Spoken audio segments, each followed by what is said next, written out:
Howdy folks, Nathan Adlin here with the Fast Lane Car, and behind me the 2018 Toyota Camry. Finally, we have an opportunity to tell you how it drives, how much it costs, and what type of MPG it gets. And all that's coming up next.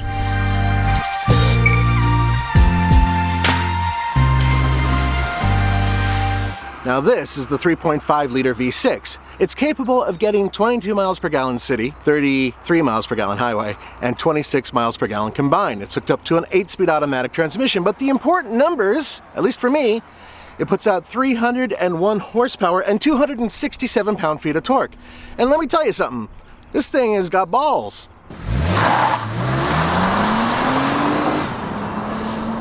They gave us a choice of the 3 different cars, and there really are 3 different ones.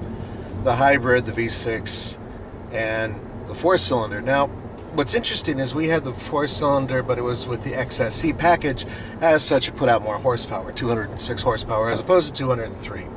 And I really liked that car. I really felt that for most people, that 4-cylinder is going to be way more than adequate. I mean, it burned rubber in first gear.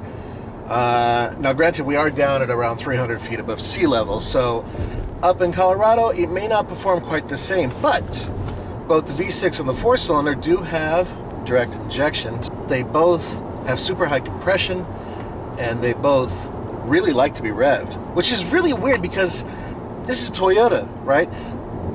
Back in the old days with Honda, that was the Honda thing, right? They like to be revved. Well, not so much anymore. So now it's all about Toyota and the enjoyment of going over 7,000 RPM. It's bizarre.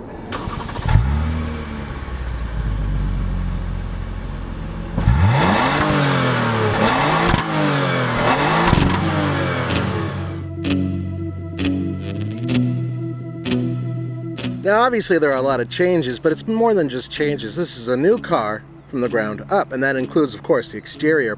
In fact, the only thing that's the same between this vehicle and the one it replaces is the emblem. Everything else has changed. In fact, even the way they wrote the word Camry is different. Now, you can get this vehicle with everything from 16-inch wheels all the way up to 19-inch wheels. Also, on certain models, you actually get a lower kick panel that makes it look more sporty, and that's on the XSE models. In terms of this trim, it starts at L, then LE, then SE, then XSE, and XLE. Those are all the trim levels available, but they're not available on every single model. In other words, with the hybrid, you only have a few of those options.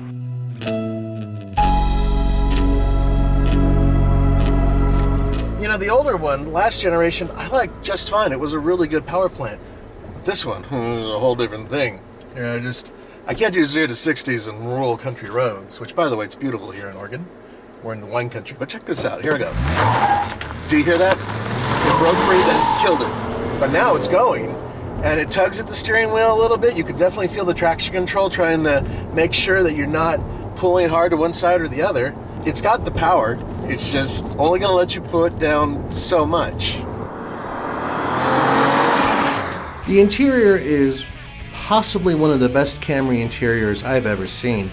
Now, there are a couple things you should know about, one of which is that right by the gear lever there are selections for Eco, Normal, and Sport mode, and they actually work. When you go to Eco, it does change around the algorithm of the transmission and the way the engine responds. In terms of the rest of the interior, you do have a pretty good size standard screen, and the buttons are very clear and relatively easy to use. Seating comfort isn't too bad. I'm around 6'2", and as you can see, I do have plenty of leg room. My feet do fit underneath the seat too.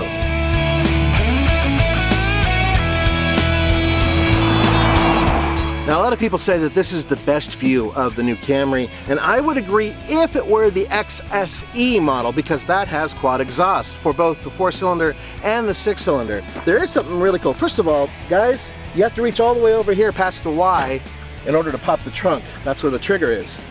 Now, yes, of course, it's a good sized trunk, but here's the cool part if you get the hybrid. You no longer have the batteries taking up trunk space. It's actually placed, the batteries, underneath the rear seat. So you have pretty much the same size trunk as you do on the regular Camrys.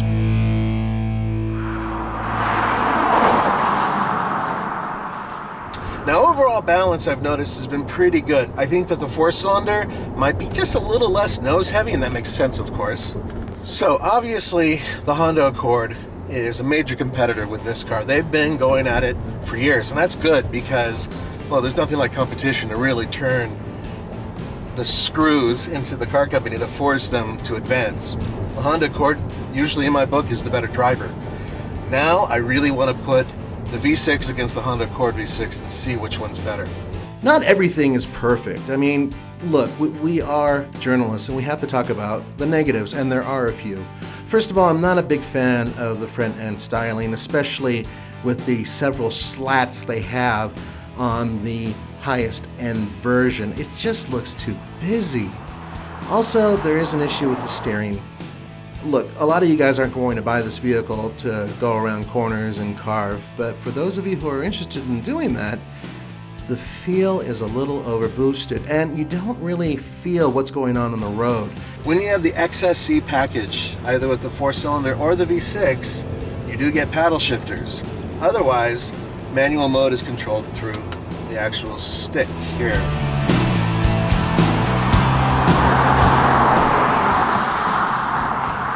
So let's review.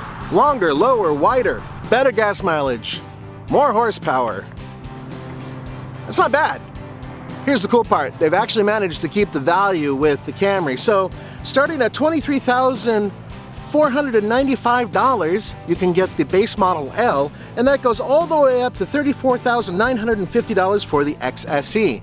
If you want the base model hybrid, that starts at $24,000. So all in all, not bad prices considering what you get, which is an all-new vehicle with all-new power plants, all-new transmission, all-new interior.